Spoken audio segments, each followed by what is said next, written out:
Welcome to the Whole Athlete Podcast, where we focus on discussing topics to help you become a fat burner, optimize health, and improve performance in life and sports. Transform the whole you from the inside out with the holistic method. Let's dive in. Here's your host, Debbie Potts. Hey everybody, it's Debbie, the host of the Whole Triathlete Podcast, and I'm here to talk to my fellow podcast friend, Mr. Brad Kearns. Debbie, it's an honor to be on your show. I was talking before we hit record about organizing my bookshelf and pulling out that absolute masterpiece that you wrote for the holistic approach, and how important it is for people in the endurance game to broaden that picture, broaden that perspective from just how many miles are you doing? What is your workout patterns? When are your down weeks and your build weeks and all these things that we obsess about for years and decades. And now finally, a lot of people out there. I just did a podcast with Logan Schwartz down in Austin, Texas, and Craig Marker at Strong Endurance with the late Pavel Satsaline, Joel Jamieson up there in your neck of the woods, just right down the road. And everyone's kind of hitting this new theme, which is a broader perspective of fitness than just doing the pure physical work that's related to your competitive goal. In other words, how much are you walking around and moving around all day? Dr. Kelly Starrett says that 15 minutes of every training hour should be dedicated to mobility, flexibility, drills and skills, rather than just putting on your shoes, pushing the button on your heart rate monitor, and running down the street. So it's really fascinating to me because I stumbled upon this by accident in recent years, where I would go to the gym and do these hard workouts. A couple times it was in a CrossFit setting. Other times it was just with a friend or something. And, we'd go in there for an hour and I'd think, oh, that was a good workout. I'm keeping strong. I'm delaying the aging process with these great muscle workouts that are a good complement to my lifelong endurance. And then 24 hours later, 36 hours later, 48 hours later, I'd be feeling like crap because I did this gnarly ass workout that I'm not doing every single day. I'm not a gym freak. I don't have time and energy, but I was kind of overdoing it and then sitting around a lot and not having a big active day. So I kind of transitioned into this pattern where I'll just do these random little strength or explosive sessions that might last 5 minutes, where I'm doing the stretch cords that are hanging from my office here, or go outside and I have a deadlift bar just sitting there, and I'll do 6 reps and then go on with my day like nothing. I just go by it when I'm doing an errand out in the side yard, throwing garbage away, and I'll just go hit the deadlift bar. But if you throw this stuff into your life, it starts to add up over time, where you just haul off a set of push-ups or some deep squats in your cubicle in the office. And if you add it all up over 365 days, let's say, it makes you a pretty fit person, and you take out that high-risk element of these exhaustive workouts that are they're dangerous for endurance athletes. They just, it takes a long time to recover from. It'll compromise your aerobic development when you're pushing yourself too hard with intensity. And how about that for a long opening monologue before we were going to even talk about a different topic? But that's what's on my mind now, is this broader perspective of fitness, sprinkling and spreading it out to the extent that if you just go on a brisk walk around the block with your dog, that actually counts as a training session for your aerobic development. It doesn't have to be these formalized long duration sessions that are going to help you progress as an overall total athlete with your endurance goals specifically. Well, you're right on. And this is what I've been talking about a lot lately, because I was just Ironman World Championships and I had a press pass and was back behind the scenes and interviewing and talking to people, leaders in the industry. And it is kind of the new trend is recovery repair at the Race Expo. And there's a new company called Today's Plan coming out, and they're kind of breast-based training, and there's Garmin, I was talking to them, and then there's mattress companies to help your recovery repairs, to help your sleep improve, and then what else did I do? There's different supplements, but yeah, recovery is a big thing, because when you're training, typical training programs for triathletes, that chronic cardio that we say that we shouldn't be doing, we're learning all this information of what happens from that excessive long duration workouts and what happens to you when you keep doing that chronically. And triathletes, we do that. And then second part is post-race Ironman. I just interviewed a bunch of different people to have a special edition of Ironman World Championship post-race talks. And it's what you do afterwards. You finish this big race that you've been looking forward to, training hard, 6 months, however long, and what happens after the race. And that's what, we're going to talk today about cold thermogenesis, cold therapy to help recover and repair. But I think a lot of athletes, endurance athletes, not just triathletes, we're just going, they do a race, like, oh my God, I'm in such great shape. I look amazing. I feel strong and lean. Oh, there's a marathon coming up next month. I'm going to do that. Then you get sucked into having your off season be nothing to do with recovery and repair. And we get sucked into feeling that need to race again. Ooh, yeah. The stress hormones are flowing after a magnificent event like Hawaii. And I remember when I went out there and did it, completed it my first time in 1989, still have the record in the 24 and under. What's up? You do? That's pretty good. Yeah, for American 8:57, and the second fastest ever in 24 under. Somebody got me by a couple minutes in the world, but that's why I don't have to go back. I just keep blabbing about that instead of going and actually going onto the starting line. But I remember distinctly, like, exhausted after the race. Of course, the next morning you're shuffling around, eating a lot of food and laying around. But by Wednesday, bathed in those stress hormones from the magnificent event, I was over there on Maui, relaxing, and I thought, gosh, my legs feel pretty good. I'm going to go for a little spin and shake it out and explore the island. And I went for a 3-hour bike ride, and it was like nothing because, again, I was in this heightened stress hormone state where I didn't really feel the full extent of the fatigue, the muscle damage, the hormonal imbalances that occur for up to 30 days after an Ironman race. Dave Scott talks about the muscle enzymes being elevated after a marathon for 5 weeks. So really, you should do very, very little hard work for at least 5 weeks after doing a marathon or an Ironman. But I did this 3-hour ride. It felt like nothing. I kept going. I was going to go for shorter, but I felt fine. I climbed some hills. I wasn't even hot in the hot weather. It was just like floating along on that fight or flight buzz.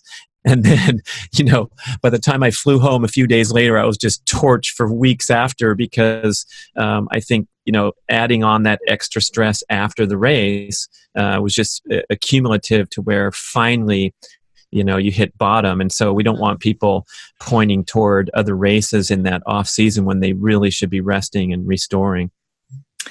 Yes, that's for sure. We're going to talk about rest and restore in a different way. So you've been on this cold plunge pool in your freezer last few months and doing a lot of research and writing out about it and speaking about it. Cold thermogenesis is our topic we're going to get to today. And you started a podcast, Get Over Yourself, and just talk a little bit what's your mission and your purpose of that podcast? Oh, thank you. I like how you phrase that sentence. You started a podcast, Get Over Yourself. You're not that important just because you have a podcast. So in fact, the title of the podcast is Get Over Yourself. And I know that's a little spicy to direct out to the audience, but I'm trying to be lighthearted and have some fun. And that is honestly sharing the insight that was probably the most important thing I had to learn as an athlete to contribute to my success and longevity in the sport was when I was out there, with this misplaced, unbalanced competitive intensity and that type AAA approach that you talk about so eloquently in your book, where you're just driven and focused and intense and disciplined, and all those things that you think are your success factors can actually come down to be your worst enemy. So I had to get over myself and the tremendous importance of what I was doing as a professional competitor, and realize that when I cultivated a pure motivation, the pure love of the activity and pushing and challenging my body and doing the physical exploration of my environment on a bicycle or jumping in the water and learning how to move through this alternate environment, all that fun stuff where you're just going and improving your technique and putting yourself on the starting line and putting yourself out there, but not attaching your self-esteem to the outcome of what you're doing. That's when I was able to exist in the highest level of power and productivity as an athlete. So when I got over myself, and guess what? That insight applies to everything that we're doing, especially parenting.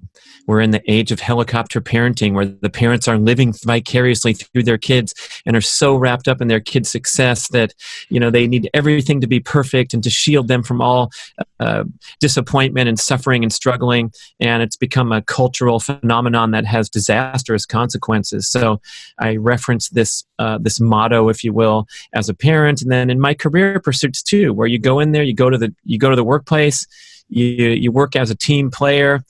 You don't have to, be angling to always take credit or to go for power grabs in a unhealthy workplace environment. So, just trying to enjoy a healthy, happy life. So that the podcast topics are trying to reference that theme, and we talk about health, fitness, peak performance, personal growth, happiness, longevity, healthy relationships, all the peripheral things or the broader topics than I'm used to focusing on when I do the Primal Endurance podcast and talk about endurance training, or the Keto podcast on Primal Blueprint channel, where we're talking about the diet and the macros and the strategies. So now it's fun because I get to welcome a more disparate guest lineup, and I've had some great shows already.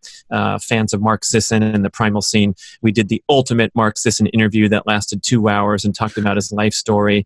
And I've had some amazing disparate guests on there that I think if people go hit that channel, they'll see these traditional long-form interviews. And then I do these fun little short breather shows that are short, and I just sound off on whatever topic is going on of the day. And there you go. There's my pitch. But then, speaking of cold thermogenesis, my gosh. How did you get into this? What started it in the first place? Yeah, what started it? I think just, general exposure to some of these breakthrough health practices, and you're seeing Wim Hof become popular with his breathing and his stunts in the cold scene. Kelly Starrett and Brian McKenzie have been a big influence on me, and they're huge into cold therapy as well as heat therapy.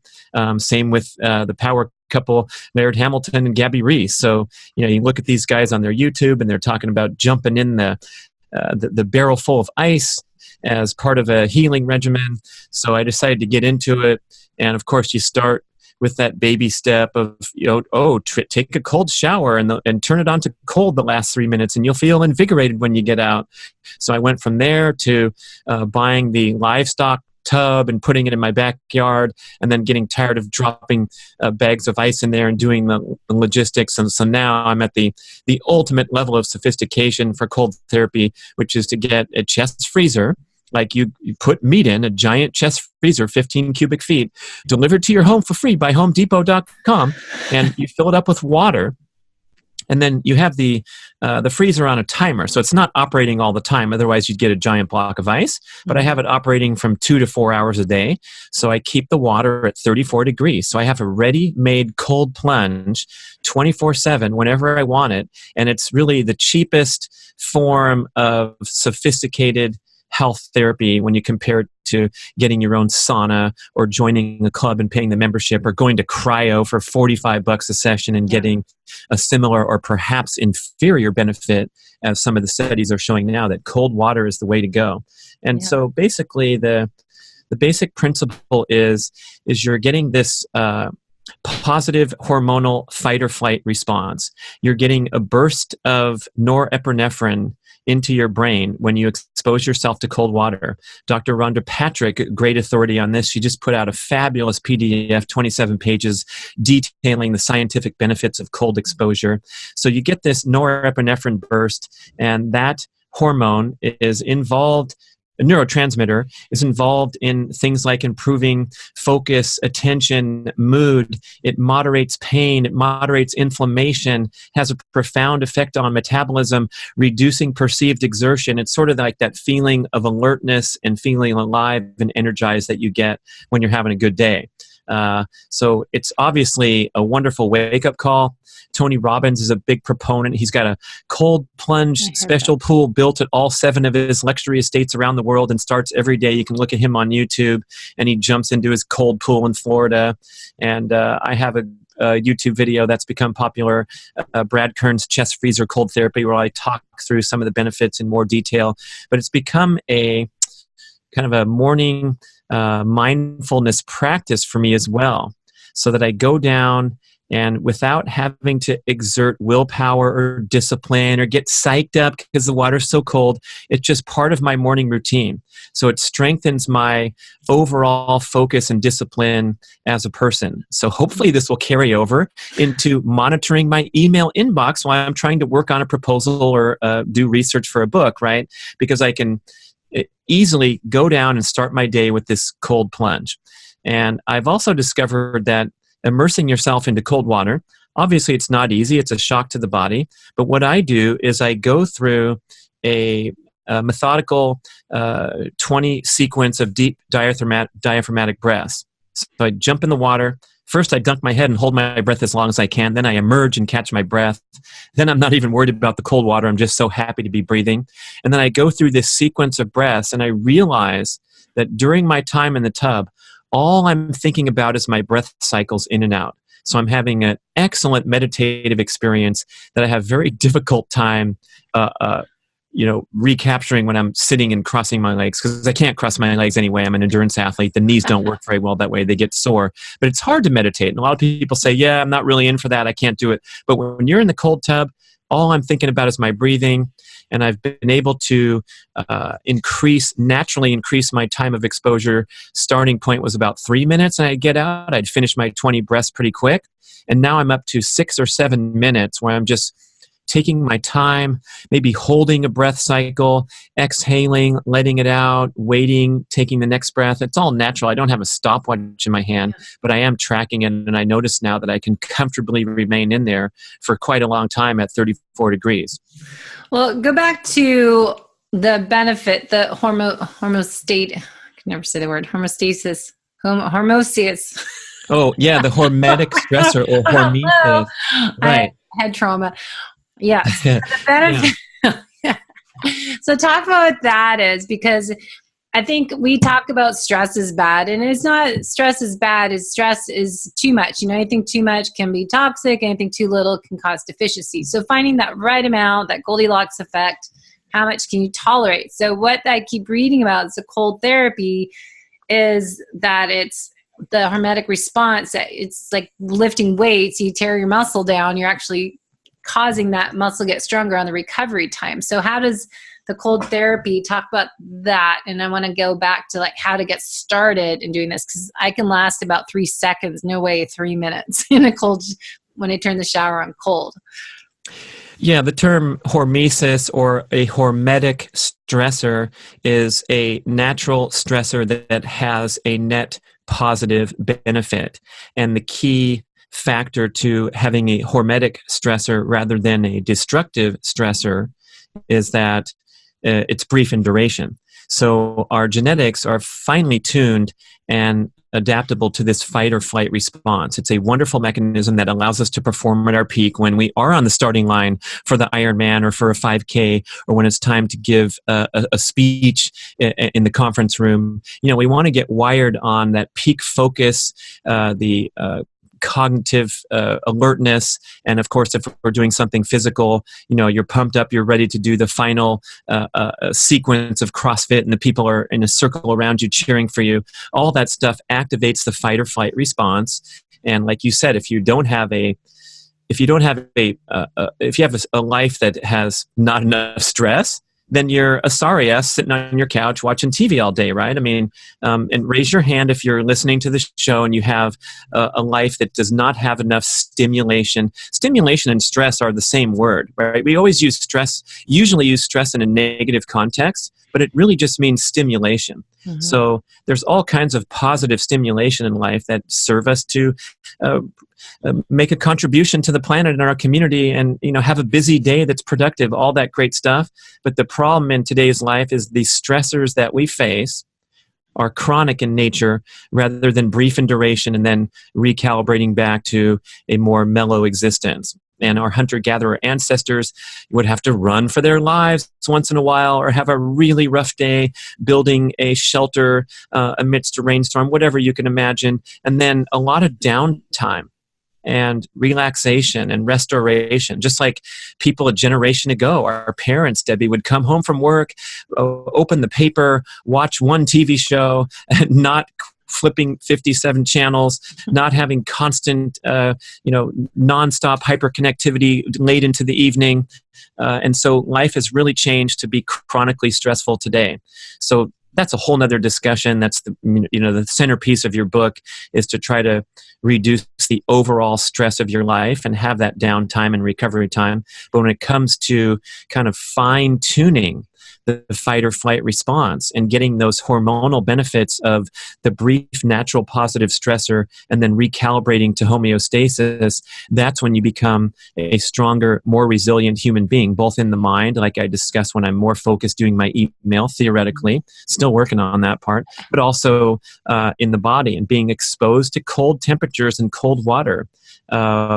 Has all kinds of wonderful physical benefits, better blood circulation, better oxygen delivery, especially to the brain, which is so important, and also fine-tuning immune function, seeing a boost in immune activity after your cold exposure, the norepinephrine I talked about for mood, clarity, focus, resilience to pain, and particularly a reduction in inflammation. And so we're fighting against this chronic or systemic inflammation that is caused by chronic stress.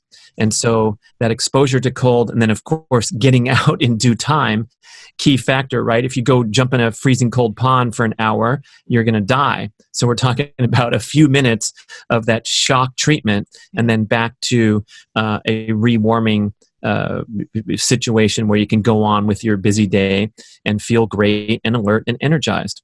So do you measure your heart rate variability? Because it sounds like you're improving your resiliency to go switch back and forth, run from the line, rest and digest. So we're going sympathetic, parasympathetic, improving that ability to just turn on and off. So when you're doing that, do you ever kind of test how much you've improved from doing this for how many months now? It's been a year, really hardcore, every single day that I've been home. Where's the year go by? So you've been doing this how long? And so have you done any tests to have like data to show that it's doing something besides what you feel? That's a really good question, and that connection to heart rate variability, because heart rate variability, obviously, and we did shows on this, or we talked about this in the context of some of our other shows, and I know you've had experts on where you're measuring the harmonic balance between sympathetic and parasympathetic function, which you always want to have in a healthy balance. And so theoretically, this would contribute directly toward your ability to kick into parasympathetic after a sympathetic period. And no, I don't test it. I'm too lazy, but I feel great. And, theoretically, I would get a long-term benefit with stress management, as revealed by good heart rate variability numbers. But I should, I don't know, to get too complex, like what would happen if you checked it like before your cold tub experience and then after if you went back and laid down in bed for 30 minutes or something. But all this stuff is, really well substantiated now with great science, especially on the other side and the heat exposure, which probably has more science behind it, because somehow people like to go jump in a sauna more willingly than jumping in a tub of freezing cold water. But in many ways, we're going for the same ultimate goal of being more resilient to temperature extremes and thereby getting all manner of health benefits, including longevity benefits, cognitive benefits, all that stuff. So how do we get started? I know one way is kind of a Tabata timer. I think of it as that we go in the shower, do 20 seconds hot or warm, and then back to cold, and you do that 10 cycles.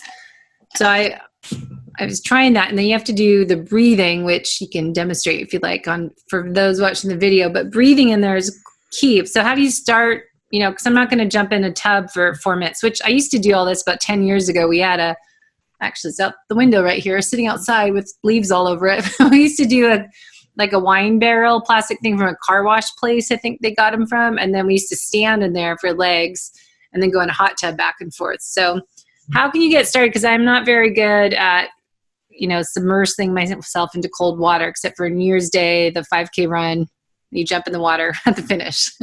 Yeah, the thought of it is extremely intimidating. And when you get into a cold shower, in the summer in Phoenix, your cold shower is nothing, right? So we're talking about a cold environment that has cold water in the pipes in the wintertime. Otherwise, come on, you kidding me? Like you turn your shower to cold and it's 64 degrees for 2 minutes. Oh my gosh, I can't take it.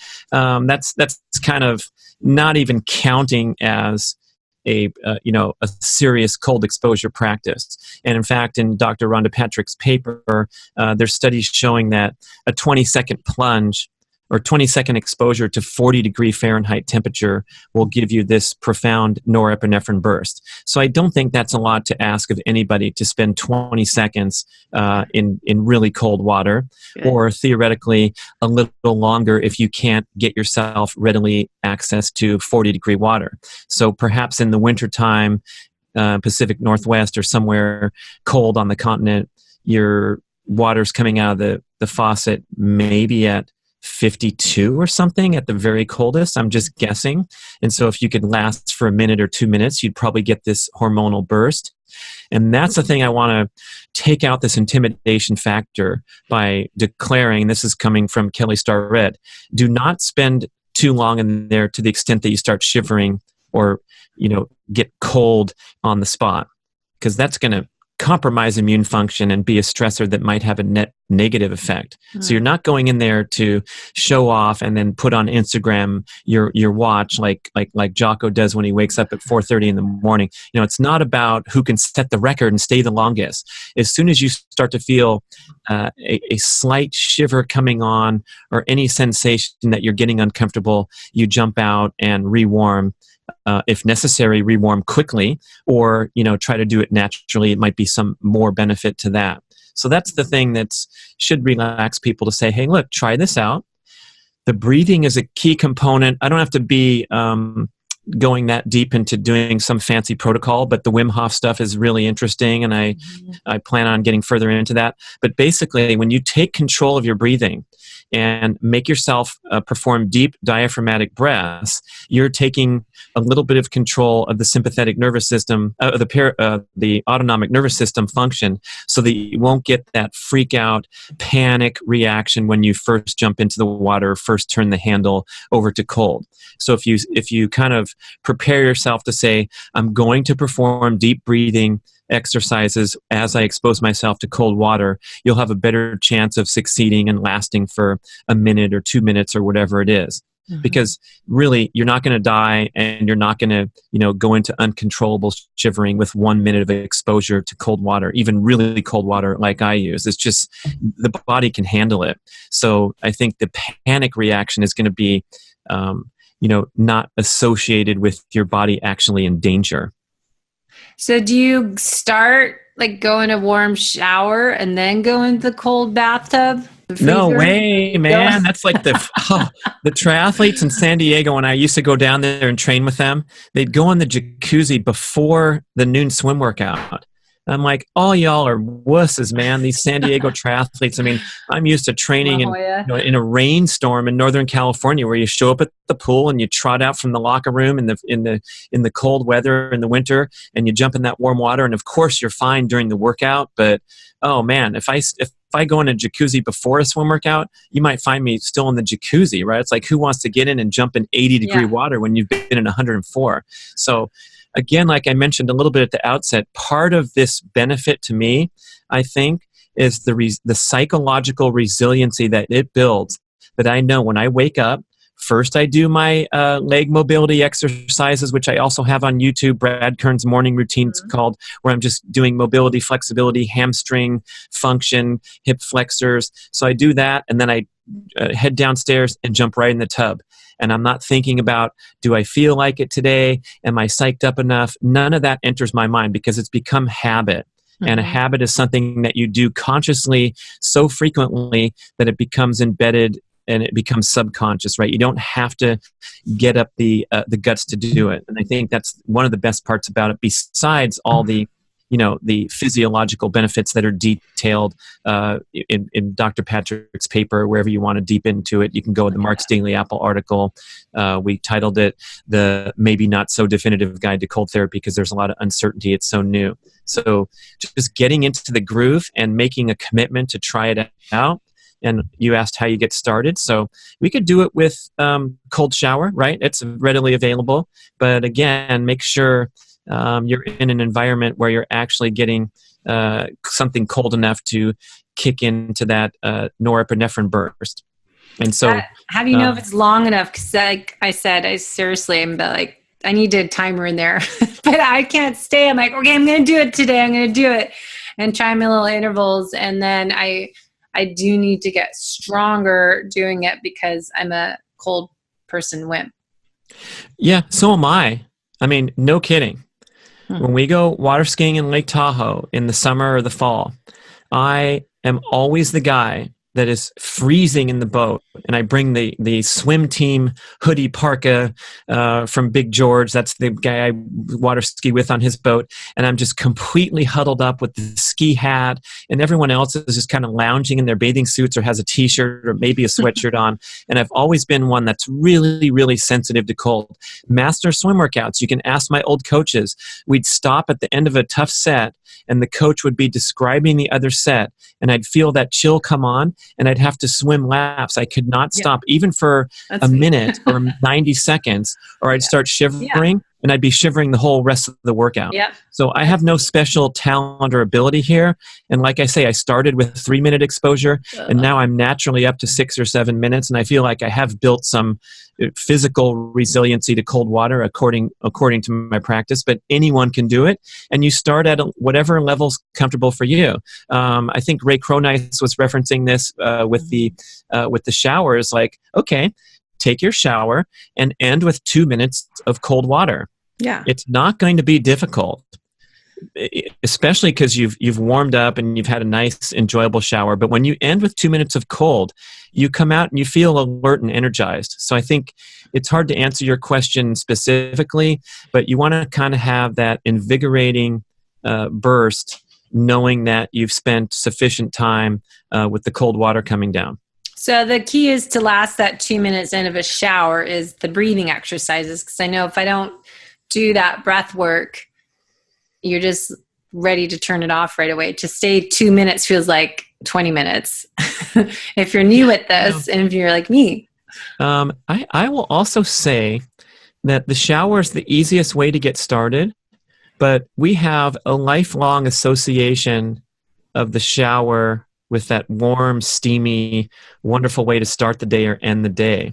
And so I actually find that when I'm not home and I want to do some cold, and I'll put the shower on cold, and it's drafty in the bathroom, or I'm in a cold setting, like, we're in upstate New York playing in the World Speed Golf Championships last week in the cold rain, and I didn't really feel like finishing the 2 minutes of cold after spending an hour out there in 44 degrees rainy golf course weather. So I will say it's a little bit difficult to be in that shower and turn it on to cold just because of the association, I think, with shower as warm. And I find it easier to jump in a 34-degree freezer tub because when I look at that freezer tub, I associate that with a cold therapy regimen. And so I'm not wondering if it's going to be a little uncomfortable. I know that what's going on when I jump in is, complete immersion into a cold water. So maybe you should skip right to the chest freezer and just order one up from Home Depot and have it delivered and go all in with this practice. So I didn't know that a timer. That makes sense to have a timer, because I was trying to figure out how do you plug it in 2 hours beforehand. You're going to use it so it's cold enough for you go in the morning. So it has a little set timer when to turn on and off. Yeah, that's what's so awesome is this thing really for the budget impact when you compare it to any other temperature therapy. It's almost a no-brainer for anyone who's interested in advanced healing and recovery techniques. It's like we're talking about, $380 for a brand new 15 cubic foot chest freezer. You plug it in, it takes up a little space in your yard. It's a cool conversation piece, whatever. But yes, you run it on timer, and it's a little bit of trial and error at first, and also your preferred temperature. I've talked to people that like to do cold therapy at 50 Fahrenheit instead of 34. But I'm just, again, looking for that shock and that spike in norepinephrine, which will come at as low temperature I can possibly tolerate. And after 7 minutes, I get some slight discomfort in my toes, where it's probably a good idea. I should be probably getting out at that point, right? Yeah. You don't want to get frostbite, whatever. But you leave the hands outside, because the fingers are so sensitive that you'll start getting numbness and things that are not healthy. So I have the hands out of the tub. I have my head out except for the start and the finish. And it's pretty simple. But yeah, again, start with the cold shower, finish with a couple minutes of cold, see how you like it, and you can work. You can progress from there. But when you started the show, I should also mention that this is not really associated with a post-workout That's the next recovery question. benefit. So morning time, you do it in the morning, but not and do you do it evening, and then post-workout you don't want to do right away? So keep going on that. Yeah, you do it as far away from the training stimulus as possible. That's a quote from Kelly Starrett. And the reason being is that after you conduct a workout, whether it's a 50-mile bike ride or a session in the gym or whatever, in that ensuing hour, the inflammatory processes are running wild in your body, your bloodstream, and you want those to play out, because that's part of the fitness adaptation, is your body recalibrating from inflammatory episode of the workout and getting yourself back to homeostasis, and thereby making muscles and circulatory system more resilient. So you don't want to interrupt the inflammatory process with the cold exposure, because it could compromise some of the intended training effect. Oh, here's the thing.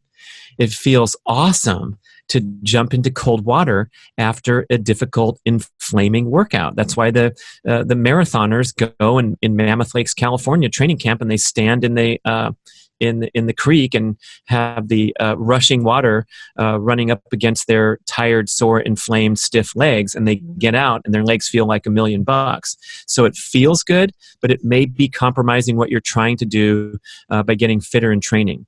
So if you can dedicate cold therapy to times away from a workout, such as morning, and I also enjoy jumping in there in the evening before bed, because I'll get that lowering of body temperature that helps facilitate a good night's sleep, especially if you've been, I don't know, working out at night, coming back from a work shift a little bit later and trying to wind down, that kind of thing. Yeah, I think that the evening time I've learned, because especially if you worked out at night and you need to lower that core temperature, because when you're sleeping, you want to have a cold room, 60 degrees when you're sleeping, and have it improve your sleep. It's just amazing how much I sleep better now that the weather's changed. But the shower is beneficial, I think, because in the morning it wakes you up, but in the nighttime, it wakes you up, but then also calms you down at the same time to lower your core temperature for sleeping. So it's kind of funny how it works at evening as well. Yeah, I'm going to say first thing in the morning is absolutely the best time, and it's the greatest natural wake-up call you'll ever get. It kicks butt on coffee or anything else, but movement and cold exposure is a wonderful morning regimen. And just recently, I was so excited talking to you before we hit record, because I've started to pair my morning cold exposure with a rewarming workout. So a couple times I got a kind of a post-cold exposure chill. That happens once in a while, where like 15 minutes later you start to shiver, even though you were fine getting out of the tub and all that. You're like, oh, dang, I'm a little chilly. So I put on my running shoes and took off down the street, and going very slowly, of course, because my joints and ligaments are still cold. But I noticed, especially on the first time, I was out there 30 minutes just listening to podcasts and even talking on the phone, and I hadn't felt any effort. It was like I was floating along on a cloud, like I wasn't even running. And I realized that critical fatigue component, which is the gradual elevation of your body temperature, was gone. And this is something that limits our performance so profoundly. You can of course realize this when you're out there in Hawaii and you're in a hot environment and you have a completely different pace on the marathon than you might if you were in 50 degrees overcast Seattle event. But when our body temperature gets elevated, our brain receives receives the message and sends the signal to slow down as a protective mechanism. So elevating body temperature is a key component of fatigue in any workout, whether you're in the gym doing a spinning class or out there exercising in hot temperatures or even moderate temperatures. When you're out there running and you're doing an 8-mile run, you will slow down and feel tired toward the end due to many factors, one of them being the elevation of body temperature. So when my temperature was below normal and I was trying to rewarm, that's all I was really thinking about or worried about, and I didn't feel the effort as I would normally. So I've done it many, many times now since I first discovered this, measured my heart rate. It's 10 to 15 beats below normal, running at the same pace when I've emerged from the cold tub and start to run. And just recent times, I've done a few sprint workouts where first, of course, I had to warm up all the way. So I ran for at least 30 minutes, finally feeling entirely warmed up and ready for my aggressive drills that I do before I do my first sprint. And then I just went out there and blasted some sprints. And I attribute that to this norepinephrine burst that occurs for up to an hour after your cold exposure. So I was floating along on sort of this hormonal high, and I basically get a free workout in before I have to experience the usual fatigue. It's an amazing phenomenon, and I'm going to explore it further and call it the fitness breakthrough of the century, brought to you by Brad Kearns. We'll see.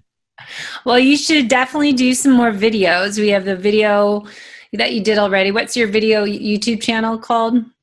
Is it just... Oh, they're published at different places. So just look for, Brad Kearns chest freezer cold therapy, and you'll get a good education on the whole scene and see me in action, submerging into the cold water, pushing the ice cubes out of the way, and having a good old time in the process.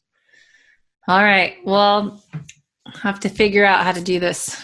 It's my goal. Oh, come on. You're in Seattle. You can do it. And I will speak to the people that are in cold environments. I'm in Sacramento, California. The winters are pretty mild comparatively. So I feel for the people that are trudging out through the snow bank to get to their chest freezer. But if you have a rewarming pair readily available, such as a hot shower, or better yet, going into the sauna and doing contrast therapy, that'll make it much more appealing and doable. And contrast therapy is a whole nother topic. And I don't know about the scientific elements of it, but I think anyone can realize, especially anyone in Finland who's carrying on the 800-year tradition of pairing sauna exposure with cold immersion into the lakes. So many of the saunas in Finland are built right on the shores of these lakes, where in the winter they have to cut a hole in the ice to gain access to the water. And they go back and forth from water to sauna. And I've done some of that in a swimming pool environment, where you're in a winter swimming pool where the water's in the 50s, and then you jump into the 104-degree jacuzzi, back in the pool, back in the jacuzzi, and the relaxation effect when you're done with some contrast therapy is super fantastic. You just feel as chill as you can ever imagine, especially if you're doing it at night right before bed. Yeah, you can end your final bout is with the cold, and you just feel fantastic with contrast therapy. Different than morning cold exposure and then going on with your busy day. So I don't want to get into that at the start of a day, because I have to go open up my laptop and get into business, right? Mm-hmm. But there's a time and a place for contrast therapy. Obviously, the health spas and the retreats have this as a feature in many cases, and it's just wonderful. So another recommendation. All right. So I need to figure out how to put my freezer outside and keep it covered up in the winter time, and then pull the lid off when it's able to go out in the morning out here somewhere, and then jump back inside. You can do a livestock tank or a barrel in the winter, and just again with the science showing that even a 20-second exposure at 40 Fahrenheit will give you this norepinephrine burst. You can see what it's all about. Yeah, a lot easier than doing the ice bath with 10 bags of ice every day. So a lot more easy, simple approach that makes it more realistic that you can do it every day. So that's good. So I have to get the I should get Home Depot to sponsor me, because I keep telling them, just you go get an affiliate link. Yeah. So I need to find Rhonda's article, Rhonda Patrick, and then we'll post the article you did with Mark Daly's Apple that had great information into in your YouTube video. We'll put all that in the show notes. If you guys look below, you can find the show notes, and on YouTube channel, you can find us as well. And then any questions for Brad, you can find him on his podcast. It's called Get Over Yourself. So find his new podcast out with lots of information, and I'm on there sometime eventually. We have a podcast coming out soon. And then any other thing you want to share what's going on? Oh, that's great. Yeah. Check out the Get Over Yourself podcast. I think you'll love it. And thanks for having me on. Try the cold therapy, people. It's really fun. Yes. Good goal for me to do this winter. Instead of just New Year's Day, the Polar Bear Plunge 5K race, you can do this every day all year long. So good. All right. Thanks, Brad. You're going to sing? You always sing on the way out. Come on. Thank you for listening to the show. Oh. Thanks for listening to the Whole Athlete Podcast. If you have any questions, feedback, or topic suggestions, let us know on Facebook or at wholeathletepodcast.com. You can help us continue and grow by leaving a review on iTunes. Thanks again, and see you next time.